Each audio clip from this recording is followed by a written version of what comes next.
Good morning. I'm Alex Akitici, and I'm here today to raise awareness of Ehlers Danlos syndrome. And I'm with my colleague Carol. Morning, my name's Carol McGregor. I'm here to have a conversation with Alex to raise awareness for EDS. So, Alex, what does EDS stand for? So EDS stands for Ehlers Danlos syndrome. What are the common symptoms? So some of the common symptoms are hypermobile joints, chronic pain, chronic fatigue, easy bruising, stretchy skin, um, wounds that don't heal properly or take a very long time to heal and leave a lot of scarring. Um, it's where the body's collagen is faulty, so the connective tissue is faulty. Okay.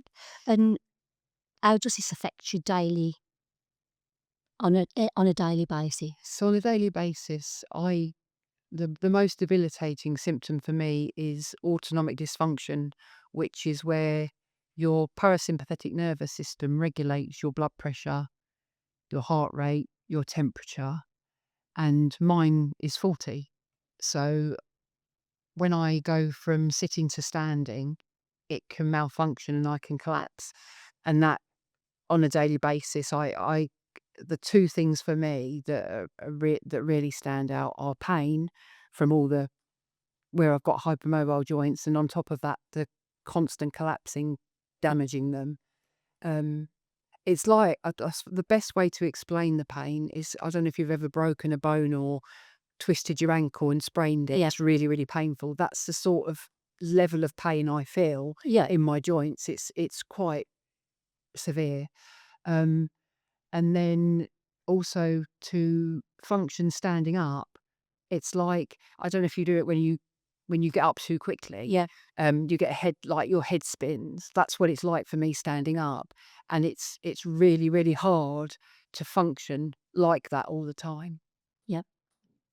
So, what are the common conditions associated So with the it? common conditions, so autonomic dysfunction is one of them, and part of that is a condition called postural tachycardia syndrome, where when you go from sitting to standing, your heart can beat really, really fast. Yeah. And one of the symptoms of that can be collapsing, but it also causes really bad nausea, dizziness, because your heart's working really, really fast. Yeah. And well, it shouldn't be. Um, there's mast cell activation syndrome, which is where your body produces too much histamine, which these are both conditions I've been diagnosed with as part of Ehlers-Danlos syndrome. Um, and mast cell activation syndrome causes allergy symptoms, Yeah. very severe. I get really, really bad, itchy, sore eyes. But for some people, it can be really like bad. It can be anaphylaxis, and they can have to go to hospital and be treated for anaphylactic shock. That is a possibility for me, but I've not had that. Yeah. But it's always a worry that my body may um, cause that type of issue. But then I take very high doses of antihistamines to try and control the histamine in my body. And I also take another tablet, sodium chromoglycate, which stabilizes the mast cells. It's a mast cell Yeah. stabilizer, to help with that. And the fainting, do you get, do you know when it's gonna happen, or does it just happen? No, I don't. So my husband has become quite good at being able to tell, but the problem is he'll tell me, but I don't. But by that time, I can't comprehend what he's telling me, so I collapse. But he can see it. But I suppose he's seen it so many times Yeah. now. He knows what the warning signs are, but I don't know it's happening. I just know that every time I get up, it can happen. Yeah. And did you say you had a pet, a dog? Oh yeah, Bluebell. Yeah. Yeah. So we got her during the COVID lockdown, and she learnt naturally to start like she will lick me until I come round, and then she'll sit with me or sit on me Yeah. until I like can function again. Um, but no, it's a great comfort having her. Yeah. Yeah, she's literally my shadow everywhere. She goes with me everywhere, and like when I'm at home, it's having that. comfort knowing that there's someone there. If it And I suppose for your family as well, Yeah, it's peace of mind for them as well, isn't it? yeah, yeah. So how was you diagnosed? So in 2015, I was originally diagnosed with migraines. I started collapsing at home, and my husband took me to hospital, and they diagnosed me with migraines, and they put me on a medication for that. But I continued to collapse, so I then pursued a second opinion to see what was going on because I kept like passing out, fainting, and I wasn't sure why it wasn't getting any better if I was taking medication. Yeah, So I got a second opinion through a neurologist who then referred me through to an autonomic specialist who suspected Ehlers-Danlos syndrome. So he then referred me on to a rheumatologist, um, and the rheumatologist diagnosed EDS, and the autonomic specialist diagnosed POTS, autonomic mediated syncope, where your autonomic system causes you to faint. yeah, Um, and that's how I got the diagnosis. But then once I got the diagnosis and started reading about it, it then made sense. All the other issues I'd had throughout my life, like unexplained bruising, like I hadn't healed properly a few times when I'd cut myself yeah. and things like that. And I'd also had some stomach problems in the past, which they didn't know what was wrong with me. Yeah. But they're all now common problems that are seen with Ehlers-Danlos syndrome. I mean, before we started working together and chatting Mm. regularly, I didn't understand what it was. It's only because of the conversations that we've had Yeah. that it has opened up my eyes to it. So I was not aware of it at all.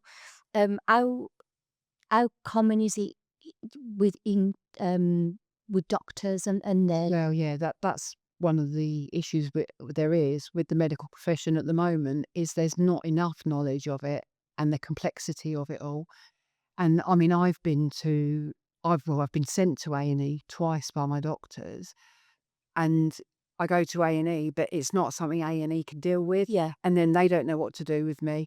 Um, and the last time as you know, I've had some heart problems, and I was sent to A&E when really I shouldn't. I should have been sent to my specialist, who has now put me on the right medication yeah to try and control the irregular heart rhythm.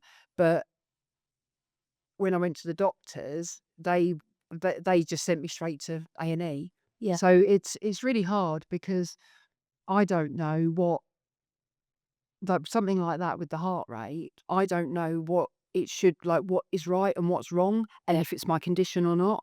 So I go to the doctors to find out if they think it's something that I should be worrying about, yeah or if it's something I need to see a specialist about. But they sent me straight to A&E, thinking it's something like really serious, yeah. which it is, but it's not something that an A&E would treat.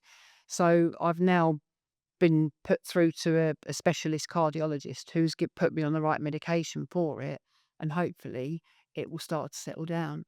But then there's also the medication for the heart rate that lowers blood pressure when I've got really low blood pressure Yeah, already. So I take medication to increase my blood pressure, but I'm having to try and balance the two because if I take too much of the blood pressure medication, it makes me feel really ill. So it's really hard at the moment yeah, because a couple of days ago I fainted and I think my blood pressure was just so low. yeah, So it's really hard trying to balance it all. yeah, I can imagine. Yeah. So from the initial of going to the doctors to the formal diagnosis, how long would you say that took? So from going to A&E and being treated for migraines, Yeah, that was in the January, and I got diagnosed in the October of that year. yeah, Because after like 8 months of fainting, I thought I had to pursue a second opinion yeah, because I didn't know what was wrong with me. yeah. Yeah. So can you provide any advice on, working with EDS and what reasonable adjustments you've had to make? Yeah, so I've been really lucky that I was in employment when I became unwell, and I've been supported really, really well Yeah. by, my line managers, and that's made a massive difference, and also my colleagues, because they've all adapted to me collapsing and everything else, and knowing what to do and helping. Um, but I mean, my advice is that everyone is entitled to reasonable adjustments if they need them. And I mean, like finding a different way to do something, making changes to the workplace, changing someone's working arrangements, providing equipment. I mean, for me, I have to be really careful because I need to pace myself. Yeah. Because if I do too much, it makes it worse. I get fatigued. And again, when you get tired, it can make it worse. Standing up is really hard. So when I'm at work, I use a wheelchair because I don't want to be feeling unwell all the time, getting up and down and Yeah. everything else. And not just that, but there is a very high risk of me collapsing. And now my body is just so damaged that I can't Yeah. keep hitting the ground. It's just so painful. I'm currently waiting an operation on my shoulder at the moment because it's so bad. Um, and I think I would just recommend, if anyone is in work and they're struggling, that they should have a conversation with their line manager and their HR department and work through what reasonable adjustments can be made. Yeah. And there's guidance on the ACAS website, which can be referred to. EDS have also got a leaflet about different types of adaptations that can be made. For me, I 2020, when with COVID, Yeah. we started working from home, and we managed to work from home successfully. At that time, I then put in a reasonable adjustment request Yeah. to work from home and to be based at home, because that way then I can manage my condition a lot easier at home Yeah. on a daily basis, but I can still do my job. Um, so that was a reasonable adjustment I put through, and that was agreed, and that's been in place since 2020, so 5 years. Yes. Um, but also, Skewber, the company I work for now, they provide me with transport. So because I don't drive, but I go out to local authorities and um, work with um, contractors within our industry. Yeah.